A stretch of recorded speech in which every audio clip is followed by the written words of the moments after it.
I think it could have been easily predicted that this was going to escalate off the air big time. So it was, Rachel that called us a couple of days ago. And she's like, Bert Show, can you help me out here, man? I've got a friend. I think her name was Michelle. She is dating a married man, and I am doing everything I can to talk her out of this. It has been an absolute mess. So she recruited us to try to talk some sense into her friend Michelle in a very roundabout way, though. Yeah, so Rachel's plan was that the Bert Show could bring back Mistress Mondays, which is a real segment we used to do back in the day. And we should bring that thing back. I forgot how powerful that was. I will put it on the schedule, sir. So Rachel's like, okay, pretend like you're bringing back Mistress Mondays. Hit her up and be like, hey, anonymous source said that you're dating a married man. We're bringing back Mistress Mondays. We want to have you on Monday so we can talk, blah, blah, blah, blah, blah. And that was, she wanted to kind of like scare her friend straight out of dating this married man with kids nonetheless. Well, Michelle responds quite quickly back to Tommy, and she's like, I do not consent to this. I don't know. Tell me your anonymous source ASAP. Like, this is a breach of confidentiality. But like, she was not having it, and she wanted no part in it whatsoever. Michelle is a listener of the show, so yeah, that was the fatal flaw in this whole thing. Yeah, and that she wanted us to manipulate a friend that listens to the show. Low flow it. Yeah. Whoops. And so, Rachel has used fake names. Like the mistress isn't really having an affair with Dick, but that made for a good fake name for the segment. But there has been some fallout between Rachel and Michelle since we talked about this, and since we talked about this earlier this week. So we just got to figure out what happened between the two of them. Yeah, we got to get Rachel back on because there's going to be a hell of a debate. Hey, Rachel, good morning. Hey. All right. Did this go down like we thought it was going to go down? That Michelle probably heard what was going on at the Bert Show. Then she immediately calls you. Yeah. Oh my God, guys. So, yeah, I thought this was going to scare her enough to finally cut things off with Dick. But instead, yeah, as you imagine, she's livid with me. Wait, what? So, like, say that again. She's livid with her. Livid. Yeah. Of course she is. I think we kind of saw that coming, Rachel, but go ahead. Well, yeah. So, yeah, as you predicted, after you sent her the email, Mistress Monday, of course, she listened, and she called me right after the show screaming. And she said that I humiliated her and I betrayed her trust and that I have no right to interfere with her personal life. For the record, but like you said, we use fake names. For me, her, and Dick. Anyway, I told her, well, maybe you shouldn't be sneaking around with a married guy if you don't want to be humiliated. Hopefully you didn't laugh like that when you said it, Rachel. It's all fun and games. So are you guys like in a shouting? Are you in a shouting match at this point? Is it just getting super, super heated? Is she listening to what you're saying? Is she getting even more defensive at this point? It's mostly her shouting at me, and I occasionally get to shout back a sentence or two. She's telling me I'm jealous, which is insane because, trust me, there is nothing in this situation to be jealous of. She accused me of ruining her life.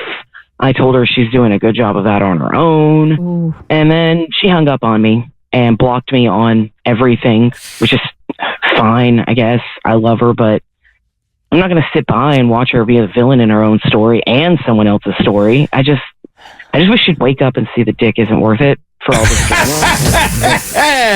That's a lot of people can use that lesson. Save that. That needs to be inside of a fortune cookie that women get. Yes, sir. We need one of those. Worth all the drama. We need one of those inspirational posters, and with just that quote right there in the middle of it. Right, Tommy. Yes. I'll make a T-shirt. Yes. So Michelle's been listening. Right now? Yep. Oh, she's not too happy. What do you? So she's been listening, like. She's on the line. Oh. Oh my gosh. Do we have your? Well, I mean, we don't need it, but this is going to probably get heated. Can we take Michelle on here? Yeah, she's blocked me everywhere else. Let's do it here. Let's do it. All right. Hold on. Hey, Michelle. Hi. Thank you for listening. Yeah, so no problem. Thank you.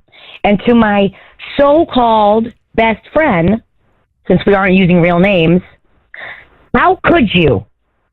How could you? You had no right to air my business like that. Do you know how much damage you've caused? Oh, now you care about damage?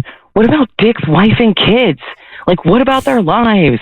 I'm just trying to save you from yourself. Well, and to be fair, Save me? to be fair, she didn't use your name or anything like that. So I don't know about ruining lives and stuff like. It might be embarrassing, but nobody really knows who you are. Well, I do. No. And she does. You humiliated me. You went behind my back, fed my private life to a radio show, and acted like you're some moral authority. Guess what? You're not perfect either. This is no longer about Dick. It's about my so-called best friend stabbing me in the back. I trusted her, and she turned me into a public spectacle. Would you be happier if we called you Jane? Dick and Jane. Oh, you're an idiot. No. Hey, okay, maybe there's some like good that can come out of this, because really what we're talking about here is like this. She's concerned about you more than anything. It's a value difference that the two of you guys had. Should she have called the radio station and handled it that way? Probably not. But at the end of the day, she's concerned about you and you sacrificing what she feels is the values that you've shown her all these years. Does that make any sense? This is really nobody's business. This is not your business. This is not her business. So I don't care what type of lesson she's trying to teach or whatever. But this sad attempt at destroying my life did not work, and I'm done with you. All right, look, it's real simple. I'm not the bad guy here. You are. Is she gone? I think she's. Did Michelle hang up? Michelle? Oh, yeah, she's done with me, so. Pretty sure she's blocked us by now. So So that was Michelle that hung up? Dang it, Rachel, you make us lose a listener. Yeah, I'm here still. I didn't do this to hurt her. I did it to help her see the truth. But if she's more worried about me than what she's doing to herself and that family, then maybe she's not the person I thought she was, and we probably shouldn't be friends. Yeah, we had this this debate after I think we got off with you. It's just that, is this an offense, like a value offense in your own relationship where you would give up the friendship because what your friend is doing so wrong in your eyes, you know? And clearly, this is where you're at. Yeah, for sure. These are not my values, and I didn't think they were hers. I am shocked.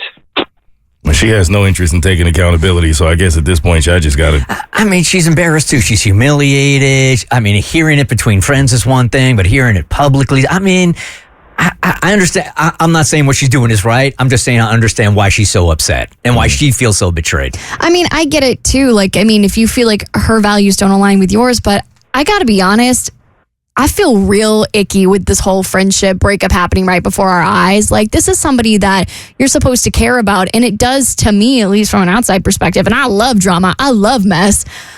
It kind of feels like you betrayed her by, instead of just handling this behind the scenes, wanting to embarrass her out of making the decision that you would make when she's living her life differently.